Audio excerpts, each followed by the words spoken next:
Nurse Nia here, and welcome back to the break room.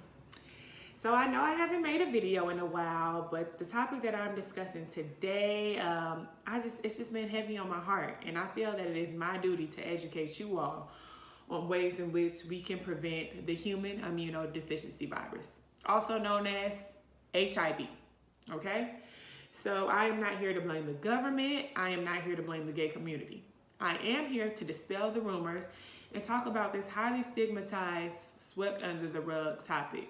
I believe that, in the Black community, we don't like to discuss the HIV rates or the ways in which you can contract it, the ways in which it's transmitted, but in all communities, I think it's important for us to educate one another on ways in which we can prevent the transmission of HIV.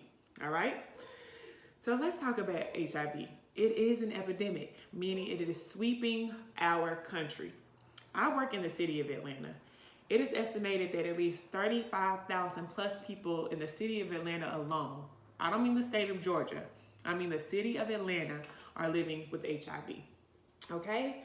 So if you're having unprotected sex, essentially this is what you're doing.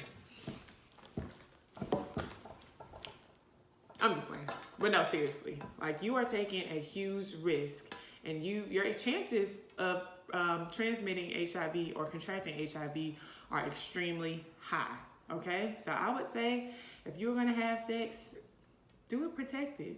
I've heard everything under the sun. I've heard it doesn't feel the same, condoms stink. You can play it the way you want to play it, but my advice is to play it safe. Okay? Wear a condom. Use protection. I don't think it's worth your life. So let's talk about ways that, let's talk about the way the virus works. So basically, HIV is a virus that invades and attacks your immune system. So it is killing what is called your CD4 cells. Your CD4 cells are a white blood cell that play a major role in preventing your body from opportunistic infection. So if it's attacking your CD4 cells while simultaneously replicating itself, it is leaving your body open to opportunistic infection, which is not good, all right? So let's talk about ways that we can, keep one another from contracting the disease or prevent transmission of the disease, okay? So they have a great drug on the market right now called Truvada. Truvada for PrEP is what they call it. PrEP is short for pre-exposure prophylaxis. Prophylaxis is any action taken against contracting a disease, okay? So PrEP is actually an antiretroviral. It's polypharmacy. It's emtricitabine and tenofovir. I'm so bad at pronouncing those. But emtricitabine and tenofovir together, you take it once daily, and it is said that it prevents your chances of contracting this disease. I cannot talk today. It prevents your chances of contracting the disease up to 99%. I think that's amazing. So like any other drug, it does have side effects. Some of the side effects include kidney failure, liver problems, bone problems, lactic acidosis, headache, stomachache, just to name a few. So of course you have to consult with your provider before you can even obtain the prescription, but I would say have this discussion with your provider if you feel like you're at higher risk for contracting the disease.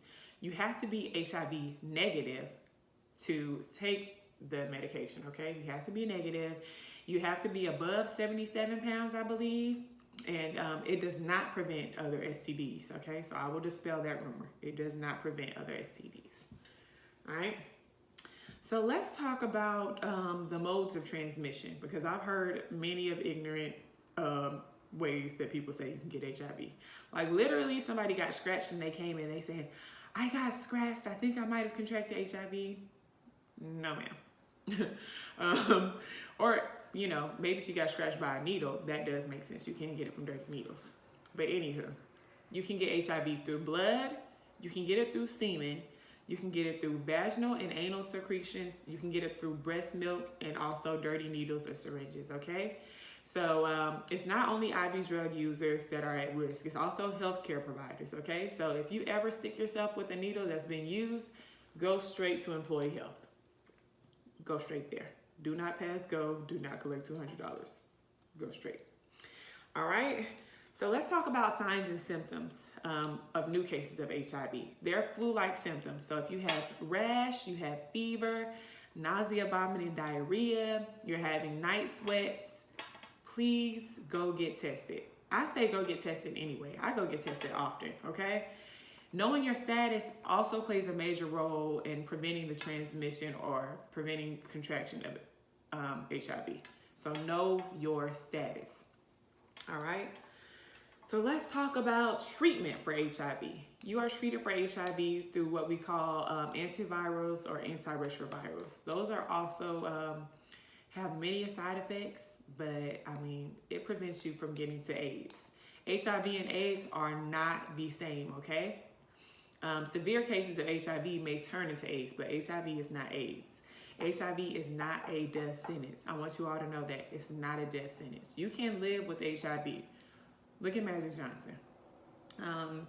So basically, I would say that, you know, I know it's depressing. I know it's disheartening. You know, many times I've seen new cases and the doctor has to go break the news to them. But there are helplines, there are hotlines, there are support groups for those that have the virus.